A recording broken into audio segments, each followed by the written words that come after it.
नमस्कार. आषाढी वारीत हरवला आणि 200 किलोमीटर पायी चालून घरी परतला श्वान. मालकाने पाहताच अश्रू झाले मालकाला अनावर.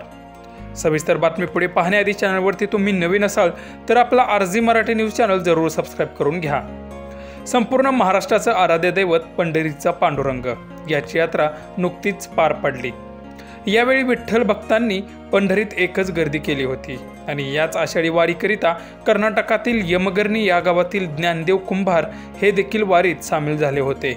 ही वारी गेली कित्येक वर्ष पायीच करतात. त्या पायी वारीमध्ये कुंभार यांचा पाळीव श्वान सुद्धा सहभागी झाला होता. त्याचे नाव सुद्धा कुंभार यांनी महाराज असं ठेवलं आहे.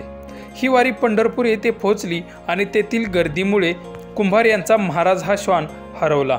कुंभार यांनी त्याला शोधण्याचा प्रयत्न केला, परंतु तो काही त्यांच्या हाती लागला नाही.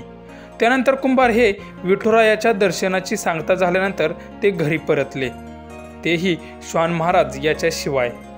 जेव्हा कुंभार हे घरी आले तेव्हा महाराज हा श्वान घराच्या समोरच अगदी शेपटी हलवत कुंभार यांच्या पायात लोळून घेऊ लागला. हे पाहून कुंभार यांना खूपच आनंद झाला. तेव्हा हा श्वान 200 किलोमीटरचा प्रवास करून घरी पोहोचला याचं सर्वांना नवल वाटत असून हा पांडुरंगाचा चमत्कारच आहे असं कुंभार यांनी बोलताना सांगितलं.